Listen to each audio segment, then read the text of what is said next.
Bonjour à toutes et à tous. Alors aujourd'hui, on va parler un petit peu de cette petite chose. Et avant de vous apprendre à comment préparer un œuf, pour les petits déjeuners, il est important de savoir comment les acheter. Et donc, en savoir un peu plus sur l'œuf de poule en lui-même. Alors, l'œuf est composé de trois parties. Il y a bien sûr la coquille, que nous ne mangeons pas. Ensuite, à l'intérieur, vous avez le blanc, ce qu'on appelle l'albumine, qui représente à peu près 2 tiers de l'œuf et qui est très riche en protéines. Et ensuite, la troisième partie, c'est le jaune, qui représente 1 tiers et qui est très riche en lipides et également en vitamine D. Alors, la première chose importante quand vous achetez un œuf, aujourd'hui, on parle du bien-être animal. Donc c'est surtout acheter des œufs de poule qui ont été élevés en plein air, et le mieux c'est d'acheter des œufs fermiers. Pour savoir s'ils sont élevés en plein air, tout simplement, vous le verrez sur le schéma un petit peu plus loin, vous avez des codes 0, 1, 2, 3. 0 et 1 sont élevés en plein air et le reste n'est pas élevé en plein air. Donc ne les achetez surtout pas, même s'ils sont moins chers. Puisqu'on parle de prix, combien coûte un œuf? Alors effectivement, un œuf, quand vous achetez par 20 environ, ça coûte environ 3 euros. Donc ça revient à 15 centimes l'œuf. Les œufs fermiers sont forcément un petit peu plus chers, ça peut aller de 30 à 40 à 50 centimes. Mais c'est l'un des produits quand même les moins chers qui existent sur le marché et qui apporte le plus de protéines et de lipides. Donc regardez un petit peu les indications sur l'œuf. Tout en haut, vous avez l'indication fermier, label rouge.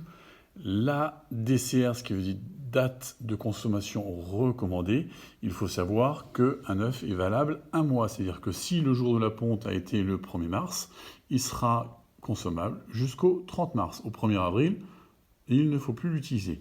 Et surtout, la chose dont je parlais qui est le plus importante, c'est le petit chiffre ici qui veut dire 1. C'est-à-dire que là, par exemple, c'est un œuf qui a été élevé en parcours libre. Donc vraiment, les deux indications importantes, 0 et 1. N'achetez surtout pas des œufs où le chiffre ici serait 2 et 3.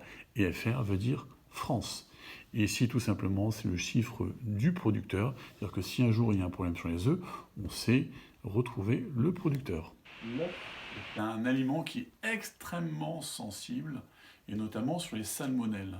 Donc, lorsqu'un client vous commande un œuf coq, il faut absolument que cet œuf ait moins de 9 jours après la ponte, parce que sinon, vous risquez de contaminer le client.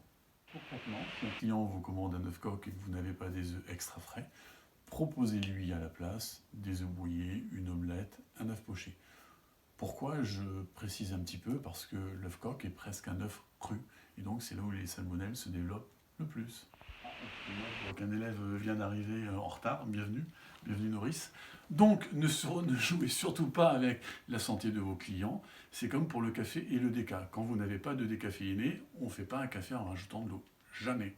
Soyez honnête avec votre client. Donc à partir de maintenant, vous avez toutes les informations nécessaires à savoir sur l'œuf, et vous pouvez dorénavant répondre à la fameuse question: qui de l'œuf ou de la poule est arrivé en premier? J'attends vos réponses avec les arguments bien sûr concordants. Bonne journée, à bientôt.